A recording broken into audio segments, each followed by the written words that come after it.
Hola, ¿qué tal? Muy buenas. Soy Luis Segura-Mori, encantado de estar con vosotros virtualmente haciendo este webinar. Muchísimas gracias al COEM, a la Comisión Científica, muchísimas gracias al doctor Jaime Jiménez por invitarme a hacer esta presentación y bueno, pues para mí es siempre un honor participar en todas las actividades que organiza el colegio. Espero que todos vosotros y vuestros seres queridos os encontréis bien.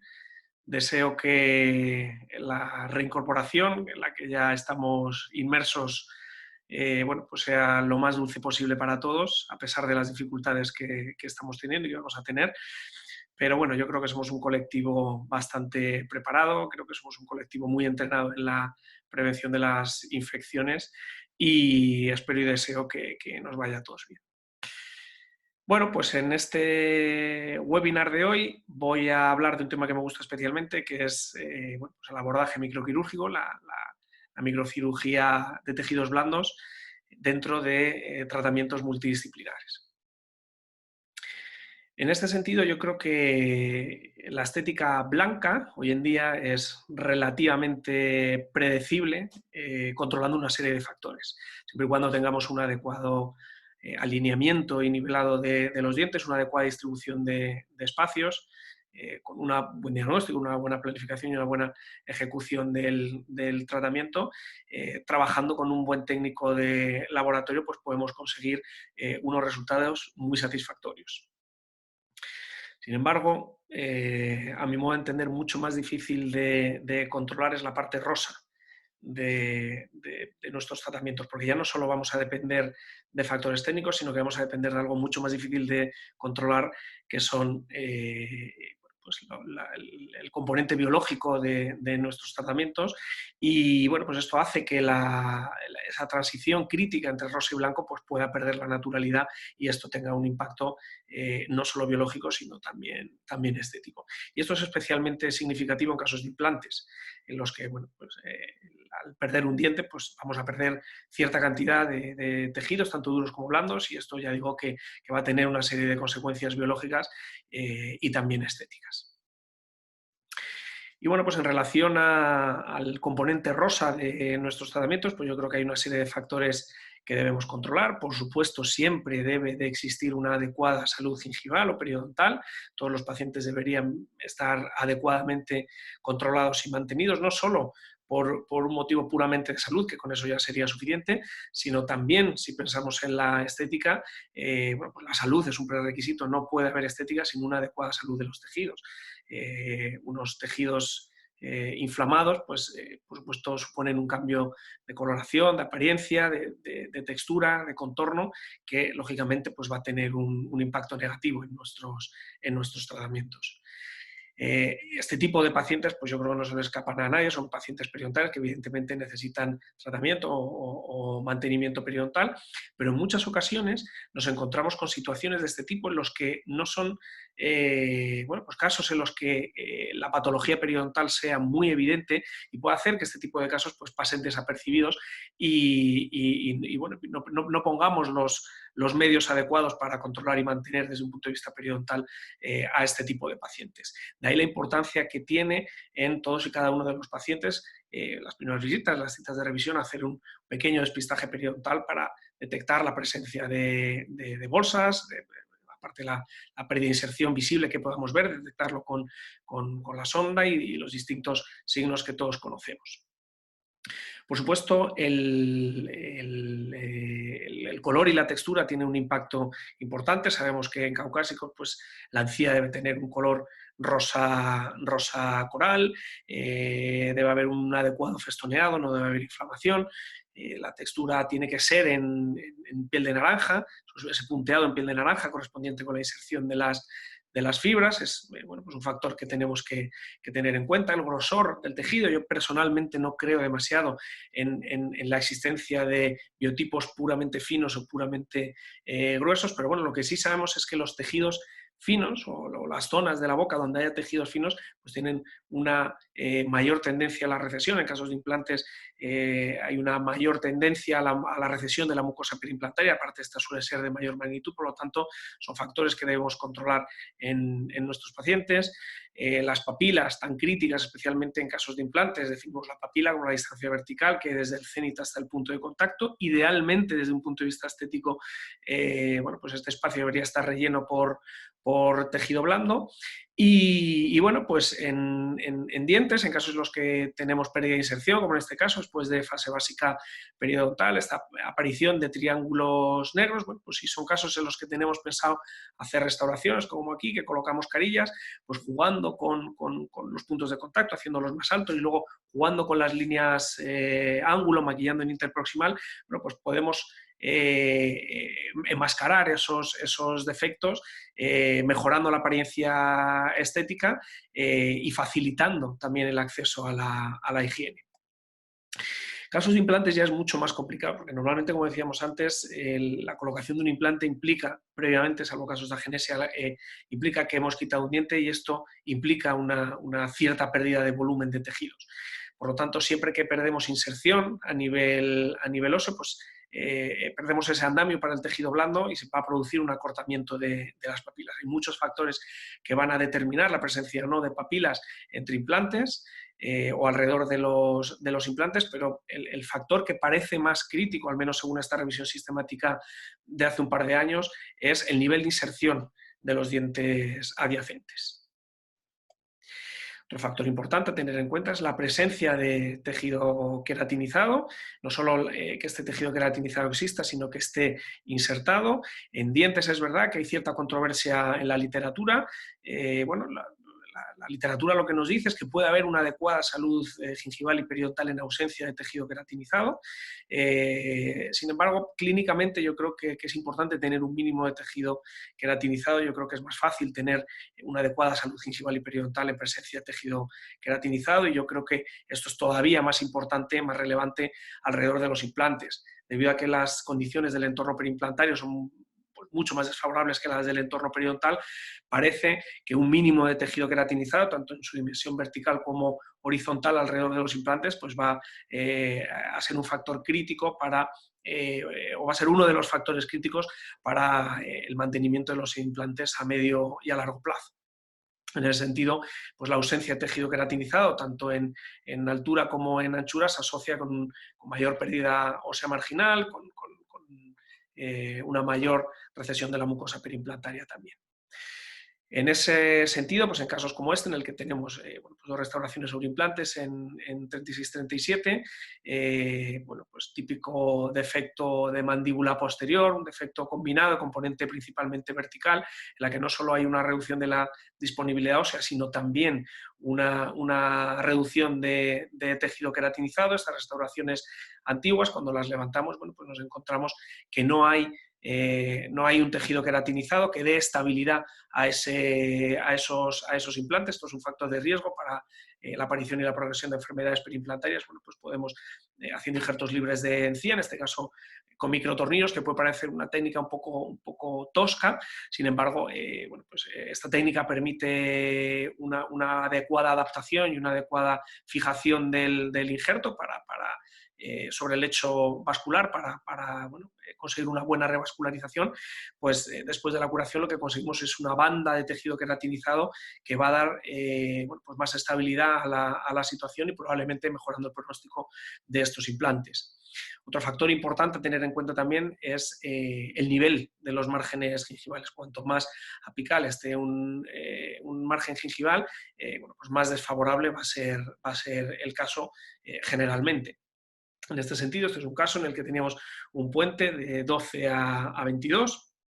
El 22 presentaba fractura vertical y bueno, pues un defecto infraóseo como consecuencia de una perforación de endo 11 que podéis ver ahí en la foto. Decidimos extraer el diente. Bueno, pues, implante inmediato, un abordaje con un implante inmediato, pues quizá no sea lo más adecuado en este caso. Decidimos hacer una pseudo preservación alveolar, colocando un provisional simplemente para cierre de tejido, esperar que baje un poco el margen, y en una segunda fase, bueno, aquí ya vemos el defecto horizontal que esperamos, en el 21 que ya lo teníamos y en el 22 que cabía esperar, en un caso como este en el que además no teníamos hueso vestibular, y bueno, pues el abordaje decidimos hacer una regeneración ósea guiada clásica con seno injerto y membrana de colágeno reabsorbible, en este caso membrana de pericardio, con un injerto de tejido conectivo en poncho para recuperar volumen tanto en sentido horizontal como en sentido vertical, y después de la maduración completa, hasta la restauración definitiva, bueno, pues conseguimos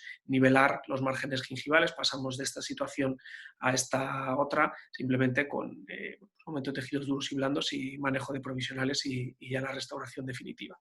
Este es el caso terminado. Hicimos, bueno, este es un caso en el que hicimos más cosas, una rehabilitación total en la arcada superior, subimos la dimensión vertical, aumentamos un poco el torque de los dientes posteriores con incrustaciones. Bueno, pues este es el caso, pasamos de aquí a aquí, y bueno, pues en relación a los márgenes gingivales, como digo, pues esto tiene un impacto importante en la sonrisa que debemos tener en cuenta a la hora de tratar los casos. Otro factor importante a tener en cuenta también es la morfología del reborde, como hemos comentado ya. Siempre que quitamos un diente, lo dejamos curar de manera espontánea, no hacemos nada más, sabemos que va a haber una migración apical tanto del margen gingival como de las papilas de en torno a 1 milímetro, aunque esto depende de múltiples factores, pero bueno, como valor medio diremos 1 milímetro de migración apical y en torno al 50% de volumen en sentido horizontal. Por lo tanto, no se trata ya de que haya suficiente disponibilidad ósea como para colocar un implante y una corona, sino que tenemos que recuperar también en cierta medida pues esos tejidos que hemos perdido como consecuencia de la extracción, tejidos que además, o esta pérdida que además se acentúa en presencia de otra serie de factores como puede ser fracturas verticales o extracciones traumáticas o ausencia de hueso vestibular o interproximal. Otro factor a tener en cuenta también es la presencia de recesiones, y recesión, pues bueno, no es más que la migración apical del margen gingival. Bueno, pues el factor etiológico principal que siempre se asocia a las recesiones son dos. Se suele asociar o bien a un cepillado traumático, al trauma, normalmente por cepillado, pero también a procesos inflamatorios secundarios al acúmulo de placas. Sin embargo, según esta revisión reciente, bueno, pues no está claro realmente cuál es la etiología de las recesiones, aunque ya digo que, bueno, que clínicamente lo asociamos a un cepillado traumático o al acúmulo de placa. Lo que sí que está claro es que para que haya una recesión, previamente debe haber una dehiscencia ósea. Y además también sabemos que, bueno, pues, si bien los factores etiológicos, como digo, consideramos que son el acúmulo de placa y el trauma, principalmente por cepillado, pues hay una serie de factores que por sí mismos no producen una recesión, pero que predisponen a ella, como pueden ser los biotipos finos, las inserciones altas de frenillos, las restauraciones desbordantes, ciertos tratamientos de ortodoncia en los que se realiza una expansión más allá de la carcasa ósea. Bueno, pues todo ello no produce una recesión, pero sí que predispone a ello. ¿Y qué pasa con las recesiones si no las tratamos? Bueno, pues según esta revisión sistemática y metaanálisis del año 2016, en el 80% de los casos las recesiones en un plazo de 2 años van a ir a peor, y además van a aumentar el número de recesiones. Por lo tanto, pues quizá sería recomendable el tratarlas, aunque es verdad que la presencia de una recesión por sí misma no necesariamente implica un peor pronóstico del diente en cuestión. ¿Cuáles son las indicaciones para tratar una recesión? Bueno, pues principalmente estética. Paciente, pues normalmente hay dientes que se ven más largos que el resto. Esto puede ser un motivo de consulta por parte del paciente. Hipersensibilidad. Al haber una migración apical del margen, hay exposición de la raíz del diente. Al haber dentina expuesta puede haber hipersensibilidad, y aunque es cierto que existen otros tratamientos menos invasivos que la cirugía plástica periodontal, bueno, pues, la presencia de hipersensibilidad puede ser un motivo, puede ser una indicación para tratar las recesiones. Y por supuesto también el aumento de tejido queratinizado, en aquellos casos en los que la recesión sobrepase la línea mucogingival, no tengamos tejido queratinizado, si bien la literatura dice que puede haber una adecuada salud alrededor de dientes sin tejido queratinizado, lo cierto es que clínicamente pues, sabemos que es mucho más fácil que haya una adecuada salud cuando sí existe ese tejido queratinizado. Por lo tanto, ante las recesiones, pues podemos hacer un montón de cosas, podemos no hacer nada. No siempre que haya una recesión es necesario tratarlo. Podemos tratar con desensibilizantes, si el motivo de consulta simplemente es la sensibilidad, o colocar restauraciones, o incluso hacer endodoncias intencionadas de dientes vitales, que bueno, pues hoy en día con pues lo bien que hacen los endodoncistas o lo que ha mejorado el pronóstico de la endodoncia actual, bueno, pues es un tratamiento a tener en cuenta también en caso de hipersensibilidad. Podemos extruir el diente también y colocar una restauración encima, y pues, de lo que vamos a hablar hoy un poco, que es de microcirugía plástica periodontal. Al final es reponer lo que nos falta, lo que hemos perdido, que es bueno, pues ese tejido blando. Bueno, pues es el tratamiento de elección en muchos casos. Y hay una gran cantidad de posibles abordajes. Podemos hacer técnicas de avance coronal, podemos hacer técnicas tunelizadas, podemos hacer técnicas de desplazamiento lateral, todas ellas combinadas o no con injertos de tejido conectivo o proteínas derivadas de la matriz del esmalte. En cualquier caso, bueno, pues hay una serie de factores que tenemos que tener en cuenta a la hora de factores pronósticos, a la hora de recubrir con injertos de tejido conectivo, con microcirugía plástica periodontal esas recesiones, factores relacionados con el paciente, relacionados con el defecto. Lógicamente, cuanto más grande y más profundo es el defecto, pues peor pronóstico tiene. Y luego, muy importante también, factores relacionados con la técnica. El recubrimiento radicular, la microcirugía plástica de recubrimiento radicular es muy sensible a la técnica. Hay una serie de factores que tenemos que controlar, como es el grosor del colgajo, que debe ser de al menos en torno a 1 milímetro, el grosor del injerto. No debemos colocar injertos demasiado gruesos, ya que el objetivo aquí no es aumentar volumen, sino es recubrir una recesión. Por supuesto, un adecuado diseño de incisión y de las suturas. Y bueno, pues en este caso un abordaje microquirúrgico, que ahora comentaremos, pues a nuestro modo de entender, pues tiene una gran importancia, es un factor muy a tener en cuenta en este tipo de procedimientos. En cualquier caso, sea cual sea el procedimiento que utilicemos para el recubrimiento radicular, hay una serie de factores fundamentales, factores críticos que tenemos que controlar, no solo el recubrimiento radicular, yo diría que cualquier procedimiento de cirugía regenerativa, como es la movilización del colgajo. Debemos, ya sea un abordaje tunelizado, un abordaje abierto, un abordaje de avance coronal, el que sea, debemos proporcionar una adecuada movilidad del colgajo que permita, por un lado, alojar el injerto, y por otro lado, bueno, pues un avance coronal y una adecuada sutura tanto del colgajo como del injerto sin tensión. Esto es un factor especialmente crítico. El injerto debe estar inmovilizado para que haya una adecuada revascularización, y por supuesto nuestro diseño de incisiones y suturas pues tiene que favorecer una adecuada revascularización. En este sentido, como decíamos anteriormente, para nosotros tiene una gran importancia el abordaje microquirúrgico, que no es más que utilizar una fuente de magnificación accesoria, una fuente de iluminación accesoria, que es para mí igual de importante que la magnificación. En mi experiencia, las lámparas de los sillones dentales no alumbran lo suficientemente bien, o al menos no alumbran igual de bien que las luz LED que utilizamos con las lupas o con los microscopios. Por lo tanto, muy importante también la iluminación, y esto nos permite utilizar microinstrumentos y microsuturas que entendemos que nos van a ayudar a mejorar nuestra precisión. No es que si no utilizas un abordaje microquirúrgico no pueda ser preciso, por supuesto que se puede ser preciso, pero seguramente sea más fácil ser preciso si utilizamos, bueno, pues trabajamos con magnificación y simplemente vemos más. Esto además nos ayuda también a reducir el trauma en los tejidos, y bueno, pues al final nuestro objetivo principal es conseguir un cierre por primera intención. La boca es un medio muy hostil, muy desfavorable para la curación de las heridas, es un medio húmedo, es un medio muy contaminado por bacterias, entonces para que cure bien lo de dentro necesitamos que lo de fuera esté bien adaptado, bien suturado y ya digo bueno, pues que el abordaje microquirúrgico desde nuestro punto de vista pues es fundamental para conseguir esto. Y bueno, pues más o menos así es como vemos cuando trabajamos con magnificaciones por encima de 4, de 5. Y bueno, pues en este sentido nosotros podemos utilizar una hoja del 15C o del 15 en este caso para hacer una incisión intrasubcular. Por supuesto que la podemos utilizar y de hecho podemos funcionar bien con ella, pero seguramente controlemos más si utilizamos una hoja de microbisturí como en este caso.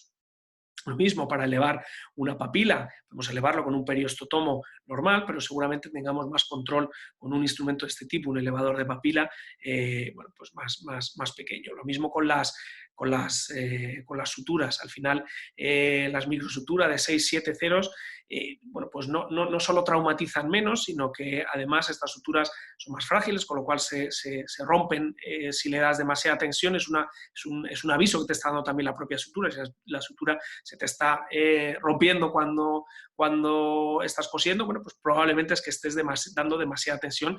Sería interesante el volver atrás y movilizar un poco más el colgajo para favorecer, como digo, el cierre por primera intención y evitar dehiscencias durante el proceso de curación. Por lo tanto, en relación a la microcirugía plástica, los injertos de tejido conectivo, pues podemos utilizarlo tanto alrededor de dientes, ya sea para recubrimiento radicular, aumento de tejido queratinizado, alrededor de implantes, lo mismo para aumento de volumen sobre todo, pero con finalidad estética, pero también desde un punto de vista biológico de protección del implante, engrosando el biotipo. Pues consideramos que es muy importante. Sabemos que el entorno perimplantario es mucho más desfavorable que el entorno periodontal. Perdón. Por lo tanto, el proporcionar un adecuado volumen de tejidos protegiendo al implante pues, puede ser interesante. Y también en zona de pónticos. En zona de pónticos también utilizamos injertos de tejido conectivo para aumentar volumen y recuperar esa arquitectura gingival que hemos perdido después de la extracción.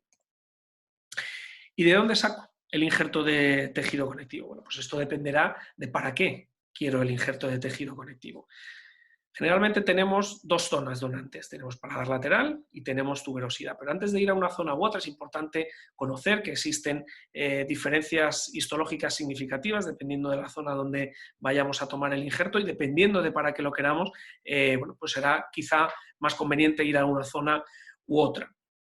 Bueno, pues en el grosor de la mucosa masticatoria palatina, de más superficial a más profundo, vamos a tener en primer lugar el epitelio oral queratinizado, tiene un grosor de unos 0,3 milímetros, no está vascularizado, lógicamente, presenta unas invaginaciones sobre el tejido conectivo subyacente y, como digo, está queratinizado. Por debajo, inmediatamente por debajo de él, vamos a tener tejido conectivo que dividimos a su vez en dos zonas. La parte más superficial es la lámina propia, es un tejido rico en fibras de colágeno, por lo tanto es un tejido más denso, que tiene menor contracción, es además un tejido más rico en queratinocitos, por lo tanto tiene un mayor potencial de queratinización y bueno, mayor riesgo de parche rosa cuando utilizamos este tipo de tejido.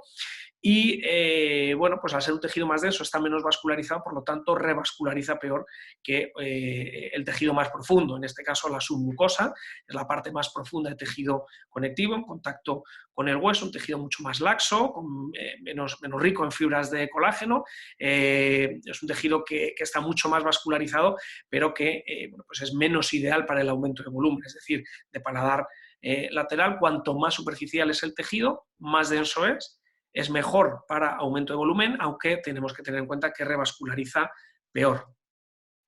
Por lo tanto, en cuanto a tuberosidad y paladar lateral, pues podemos decir que la tuberosidad normalmente no vamos a encontrar una gran extensión, hay veces que ni siquiera están disponibles, sobre todo si tenemos cordales, pero sí que normalmente vamos a tener un grosor mucho mayor que el paladar lateral. El paladar lateral de media, aunque esto es muy variable, está en torno a 4 milímetros de grosor de la mucosa masticatoria palatina.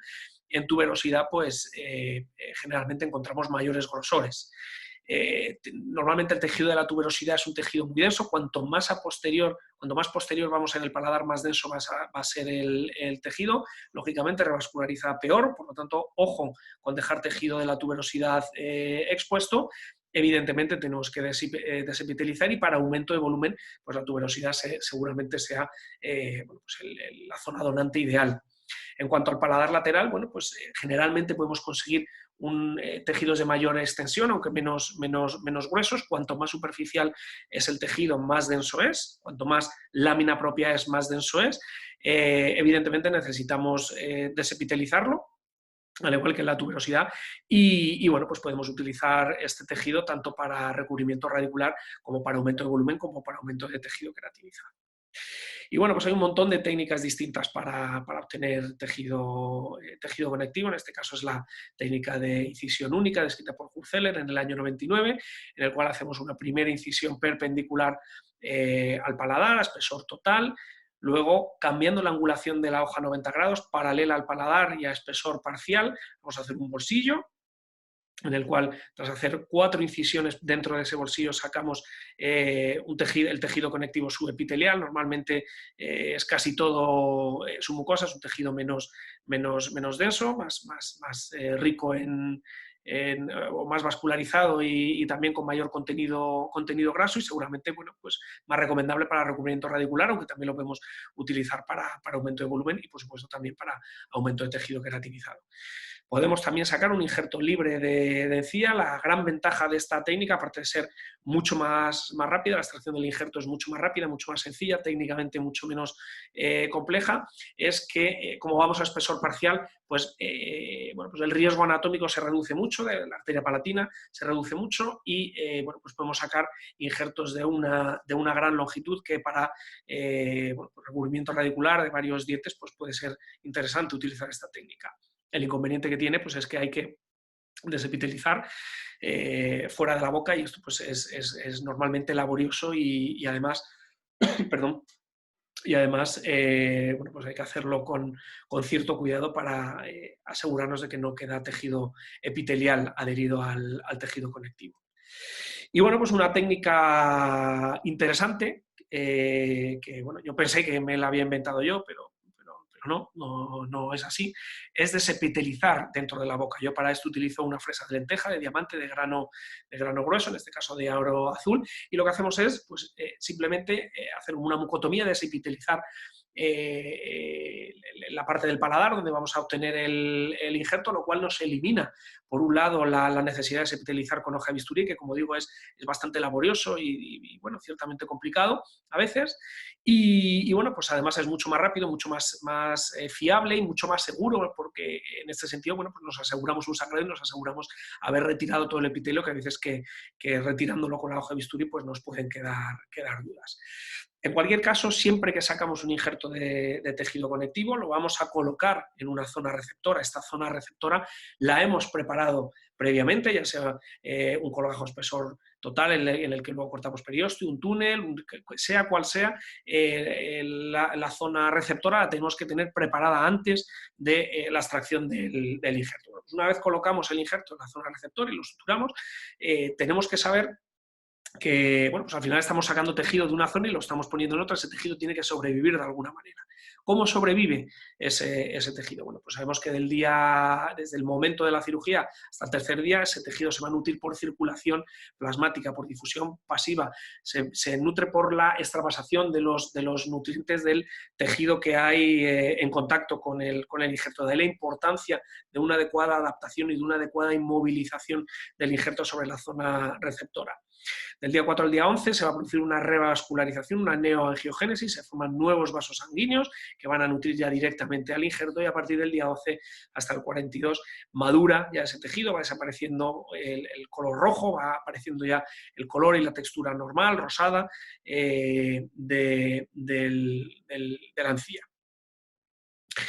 Y recordar una vez más factores claves, factores críticos en microcirugía plástica periodontal y periimplantaria. Yo diría que cualquier proceso regenerativo es una adecuada movilización del colgajo. Debemos, en primer lugar, poder alojar el injerto cómodamente, suturarlo sin tensión. Si nosotros somos capaces, los bordes de la herida tienen que adaptarse sin necesidad de sutura, deben ponerse en contacto antes de suturar. Si no se ponen en contacto sin producir ninguna tensión es que no hemos dado suficiente movilidad al colgajo. Probablemente con la sutura seamos capaces, dando un poco de tensión, de cerrar el colgajo incluso no habiéndolo movilizado adecuadamente, pero mañana, pasado, cuando bueno, pues la zona se inflame, pues existe un riesgo de distensión de la sutura no va a resistir, y menos una sutura, bueno, cualquier sutura no va a resistir y bueno, pues se puede producir una dehiscencia y por lo tanto exponerse en nuestro injerto y con un elevado riesgo de infección y de necrosis con las consecuencias que esto tiene. Y como hemos dicho, pues el injerto debe estar bien adaptado, bien inmovilizado y favorecer el aporte vascular con nuestro diseño de incisiones y de suturas. Y bueno, pues el abordaje microquirúrgico y el control de todos estos, o sea, si no controlamos todos estos factores, bueno, pues se pueden producir situaciones como esta que voy a comentar. Esta es una recesión muy pequeñita, una recesión, una clase 1 de Miller muy sencilla, con tejido interproximal, una recesión de nada, apenas 1,5 milímetros. El paciente, bueno, pues quería nivelar ese margen respecto al contralateral y bueno, pues le hice aquí un injerto de tejido conectivo tunelizado y muy probablemente pues no movilicé el colgajo lo suficiente. Esto pues seguramente lo compensé con la sutura, dando demasiada tensión a la sutura, y esto es lo que ocurre. Un injerto pequeño, excesiva tensión en la sutura, proceso inflamatorio. Los días posteriores a la cirugía se produce una retracción, queda el tejido conectivo expuesto. Está por un lado la raíz, por lo tanto es una zona vascular, por el otro lado está expuesto, bueno, pues no se nutre, el tejido se muere. Y no es ya que ese necroso que te fracase la cirugía, sino es, bueno, pues las consecuencias que te deja. Al final, pues partes de una situación mucho más desfavorable que la inicial, lo que era una clase 1, ahora es una clase 3, en la que hemos perdido tejido interproximal, tenemos una recesión todavía más profunda y además hemos perdido cierto volumen. Es decir, después de hacer una microcirugía de injerto de tejido tunelizado para recubrimiento radicular en el 22, pues ese es el resultado que tenemos. Afortunadamente, bueno, pues lo volvimos a tratar en una segunda fase, conseguimos recubrir adecuadamente esa recesión que había empeorado, que ya era una clase 3 de Miller, y luego pues con las restauraciones conseguimos pues un resultado más o menos adecuado. Pero en este caso pudimos resolverlo, pero ya digo que los fracasos en microcirugía plástica, bueno, en cirugía regenerativa en general, pues suelen dejar situaciones poco agradables y normalmente mucho más difíciles de resolver que la situación inicial. Y bueno, para terminar, pues vamos a ver un caso. Esta es una paciente joven de en torno a 40 años que bueno, pues salió un domingo a montar en bici, tuvo un accidente, cayó con la boca, tuvo avulsión de varios dientes en la arcada inferior, como veis, varios incisivos, y tuvo fractura también de varios dientes en la arcada superior. Se fracturó el labio y bueno, pues esta es la situación en la que viene después de unas semanas, en la que bueno, pues la atendieron de urgencia en La Paz, lógicamente, le trataron en maxilofacial todas las heridas y bueno, pues el problema de este tipo de situaciones, bueno, pues estos casos de avulsiones traumáticas y de fracturas traumáticas, pues normalmente generan una serie de defectos y una serie de secuelas que son difíciles de resolver. Esta es la situación, fijaos en la retracción de los tejidos que se aprecia, aparte del problema dentario que vemos. Y bueno, pues en este caso, además esta paciente, el fin de semana que iba a montar en bici, esa semana, la semana siguiente, iba a comenzar un tratamiento de ortodoncia. Bueno, pues esta es la situación inicial, pues aquí decidimos empezar con ortodoncia para alinear y nivelar, intentar distribuir los espacios y en una segunda fase comenzar ya con con la fase quirúrgica, recubrimiento radicular de esas recesiones, cirugía de aumento en la arcada inferior, extracción del 11, perdón, aquí no se aprecia, pero ya veremos más adelante el por qué lo tenemos que extraer. Decidimos apostar por el 22 a pesar de la fractura. Pensamos que con alargamiento coronario podemos tener suficiente estructura dentaria remanente, suficiente ferrule como para poder mantener, restaurar ese diente. Y bueno, pues vamos a ver lo que hicimos. Este es el caso ya, en torno a 1 año y medio, un poco más después de tratamiento con ortodoncia Invisalign, en el que hemos alineado y nivelado los dientes. Esta es la situación. Y bueno, pues este es el 11 que lo hemos conseguido mantener durante todo el tratamiento de ortodoncia. Fijaos ahí en la imagen de la izquierda que se aprecia perfectamente toda la raíz, se ve incluso la gutapercha en el ápice. Es un diente que está completamente fuera de la tabla. Aquí en el CBCT lo vemos. Y es un diente pues, que tenía una movilidad tremenda. Consideramos que tenía muy mal pronóstico dentro de un plan de tratamiento integral y decidimos extraerlo.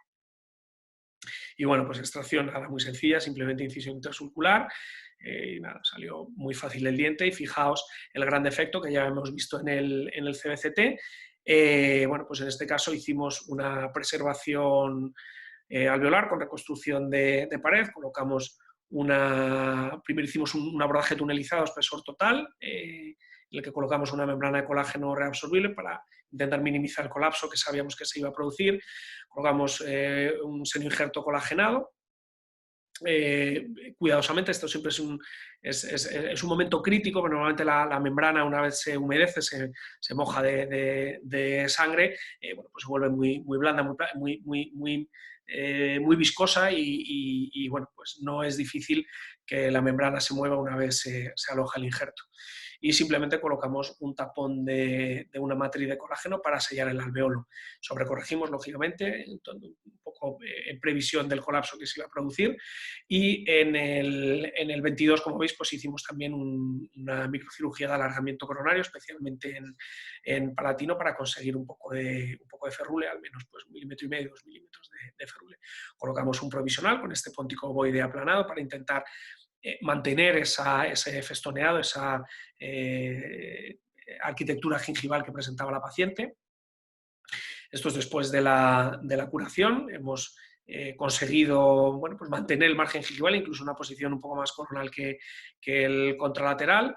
Y en este momento, una vez tratado ya lo de adelante, pues vamos a tratar las recesiones. Como veis, tenemos en 13 y 14 lesiones cervicales no cariosas, que tratamos con composite, en primer lugar, reconstruyendo, pues creamos una especie de LAC, de nuevo LAC. Y bueno, pues aquí decidimos hacer una microcirugía de recubrimiento radicular con la técnica de túnel modificado. Para ello, pues colocamos estas bolitas de composite fluido en los puntos de contacto para anclarnos en nuestra sutura. Y como siempre, pues vamos a tunelizar no solo 13 y 14, que son los dientes a tratar, sino que tratamos un diente mesial y un diente distal al defecto. Empezamos con incisión intrasulcular con hoja de microbisturí hasta hueso. Nos extendemos en interproximal. Y esto, bueno, pues es una característica diferenciadora de la técnica. No solo vamos a tunelizar apical a las recesiones, sino que vamos a tunelizar también a espesor parcial por debajo de las papilas. Este es un momento crítico, es importante utilizar bueno, pues magnificación y instrumentos muy chiquititos, porque tunelizar debajo de las papilas pues técnicamente es complejo y no es difícil cortar las papilas y no es difícil desgarrar o elevar las papilas. Si se elevan las papilas, pues tampoco se acaba el mundo, pero sí que cabe esperar una mayor retracción, un acortamiento de las papilas casi con toda seguridad. Movilizamos, como digo, y ya a través de esa incisión intrasulcular o paramarginal realizamos la tunelización con una hoja de tunelizar que doblamos adaptándonos a la forma del maxilar y nos extendemos más allá de la línea mucogingival. Vamos conectando todos esos sobres, los 4 sobres, los vamos conectando en un túnel, intentando que nos queden todos en el mismo plano, vamos seccionando las fibras y, como digo, muy importante extenderse más allá de la línea mucogingival para dar una suficiente movilidad al colgajo que nos permita alojar el injerto por un lado y bueno, suturarlo sin tensión con avance coronal por otro. Vamos tunelizando y comprobamos con la sonda periodontal que creamos un adecuado avance coronal. Comprobamos en la otra zona y en este caso pues sacamos un injerto libre, un injerto gingival libre, bastante extenso. Ya veis, pues estos son 15 milímetros, pues era como 2 centímetros o así de injerto, desepitelizamos fuera de la boca, posicionamos y vemos que tenemos un injerto lo suficientemente largo, adecuado para cubrir la recesión. Posicionamos con estas suturas de posicionamiento de PTFE que pasamos a través del túnel, colocamos a través de, bueno, pues elegimos una de las recesiones, insertamos el injerto a través de una de las recesiones y ya con las dos suturas de posicionamiento pues colocamos el injerto perdón, en la posición adecuada. Comprobamos una vez más el avance coronal, que tenemos suficiente movilidad del colgajo. Damos una doble sutura cruzada dento-suspendida o dento-suspendida, descrita por Zur. Nos anclamos en esas bolitas de composite que habíamos puesto y como en este caso no consigo suficiente avance coronal, pues me ayudo de esto a un punto tipo vista, que bueno, pues es un anclaje absoluto de composite en el diente que te produce muchísimo avance coronal. Cuidado con esta sutura porque puede generar demasiada tensión. De hecho, aquí, si veis, hay seguramente más tensión de la ideal. Cuidado porque bueno, pues puede haber problemas con un exceso de tensión. Esta es la situación que tenemos a la semana. Está todo muy rojito, punteado rojizo. Eso significa que está revascularizando. Muy buena pinta. Así es como está el paladar a la semana, muy buena pinta también, y así es como está después de la maduración completa. Hemos cubierto las recesiones, no tenemos cicatrices, vamos a seguir avanzando con el tratamiento. Realizamos, aquí no tengo fotos de la cirugía, simplemente foto final en la que hicimos, le hice un injerto de tejido conectivo en el 11, si os acordáis era el diente que no tenía nada de hueso vestibular, que habíamos hecho la preservación alveolar, que generalmente es insuficiente para recuperar el volumen perdido, por lo tanto hicimos un injerto de tejido conectivo y un recubrimiento radicular también en 22, 23 y 24, donde también tenía recesiones. Pasamos ya a la arcada inferior, aquí tenemos un defecto combinado bastante severo, con además mucha brida cicatrizal como consecuencia de la avulsión de los dientes, y tenemos un defecto bueno, pues que es un componente vertical importante y un componente horizontal también importante, y como digo, además tejidos difíciles de manejar. Inserción alta de frenillos también, que no nos facilita la situación, y bueno, pues aquí decimos hacer un abordaje simultáneo, colocación de implantes con regeneración ósea con hueso, con semi-injerto y membrana de colágeno reabsorbible, con membrana de pericardio, avance coronal. En una segunda fase, esto es revisión a la semana, así es como estamos después de la maduración. Así es como estamos después de la maduración. Hemos recuperado bueno, pues cierta cantidad de volumen, aunque no toda la que desearíamos. En una segunda fase, que es esta, realizamos un injerto de tejido conectivo para tratar de ganar un poco más de volumen, cirugía de exposición de pilares, y una vez ya hemos terminado la fase quirúrgica, ya bueno, pues entendemos que hemos recuperado en cierta manera el volumen perdido, tanto a nivel de las recesiones como a nivel del OCE, como a nivel de la arcada inferior. Esta es una vista oclusal de la arcada superior. Bueno, pues ya comenzamos con la fase restauradora.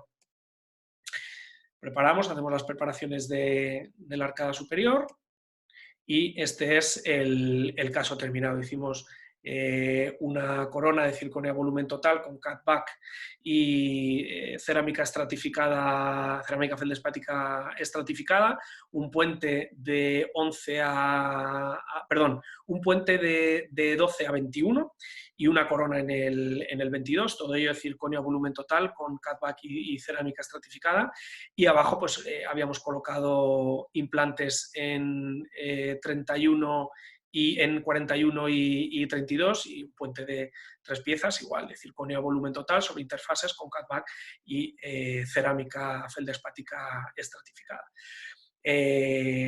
Realizamos también una pequeña meloplastia en la cúspide de los caninos para conseguir una mayor armonización. Esta foto de estudio, foto de sonrisa. Pasamos de aquí a aquí, esto fue un tratamiento muy largo, un tratamiento de casi 4 años. Pasamos de aquí a aquí y este pues es el caso terminado. Ya digo que fue un tratamiento duro y para la paciente sobre todo, que llevó casi 4 años. Pues nada más. Muchísimas gracias por vuestra atención. Espero que os haya gustado este webinar. Y nada más, como digo, muchísimo ánimo en la reincorporación y nada más. Muchos abrazos para todos. Chao, chao. Hasta luego.